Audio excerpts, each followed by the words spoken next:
A picture of our finished kefir.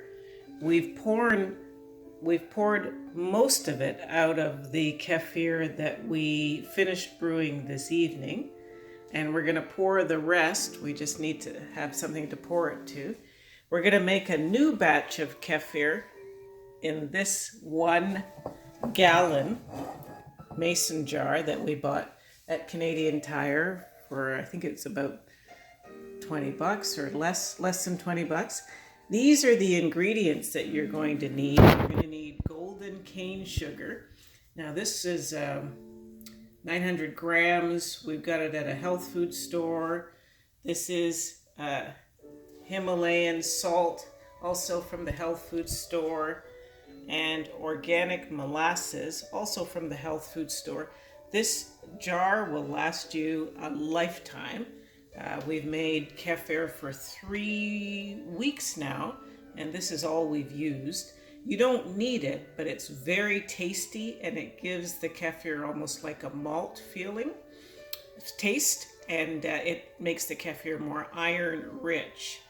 We also put baking soda, just a little shake, and the salt and the baking soda are what keep the environment in the water alkaline, so that the kefir can float, can feed.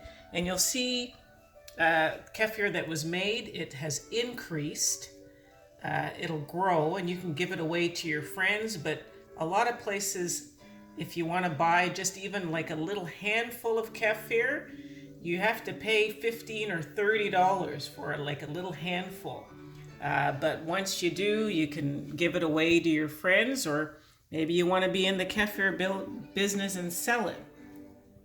But the nice thing to notice when it's actually making towards the end, it'll receive energy, some of them, and float up to the top.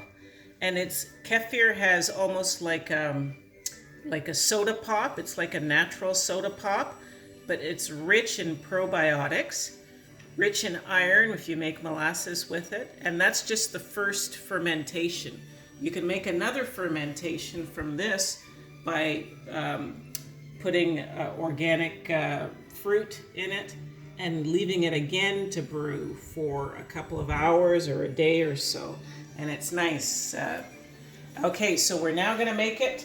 What we do is we have warm water from the kettle. And what we do for 1 gallon, we put, it's about a cup of sugar, a cup of organic cane sugar. We're running out of this one. And that's about it. You don't need to put molasses, as I said, but it gives it a nice flavor if you do.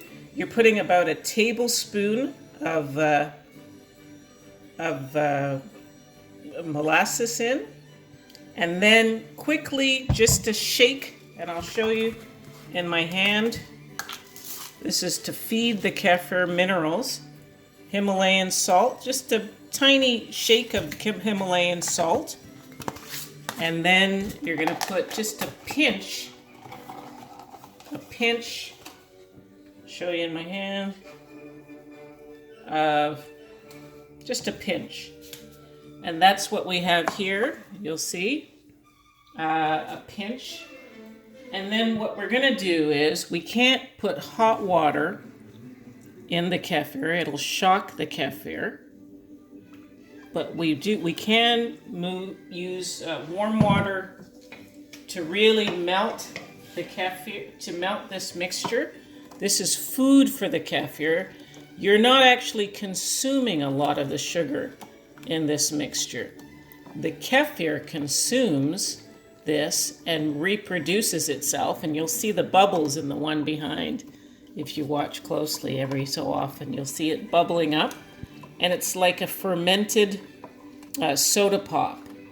Once you do this, I've already rinsed this new jar. Once you do that, you make sure that the mixture is fairly thoroughly melted.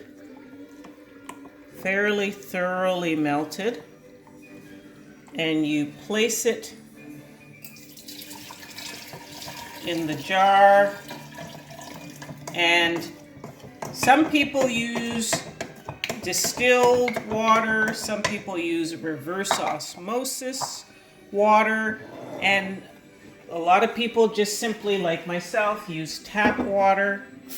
And you're essentially just filling it up with as much as you can room temperature water.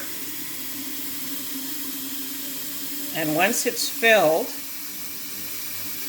with room temperature water, then it will be safe to put your kefir grains inside.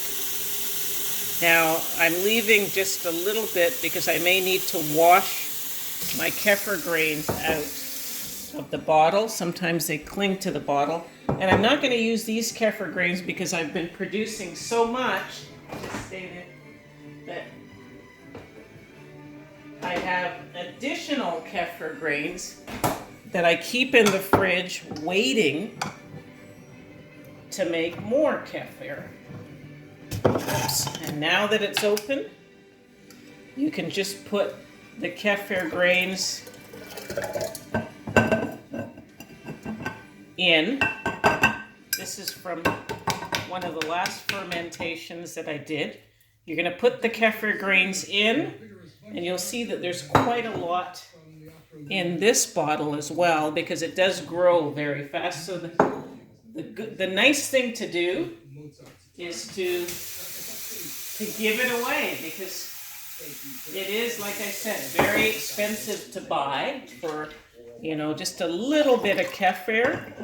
Some people charge you $60, $30, $15. And this is the water version of kefir.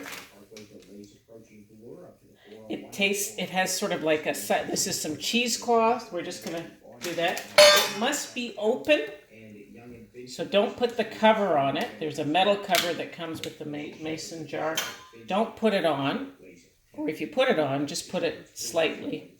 And then what I'm going to recommend is, if you're going to put it below your counter, you can do that.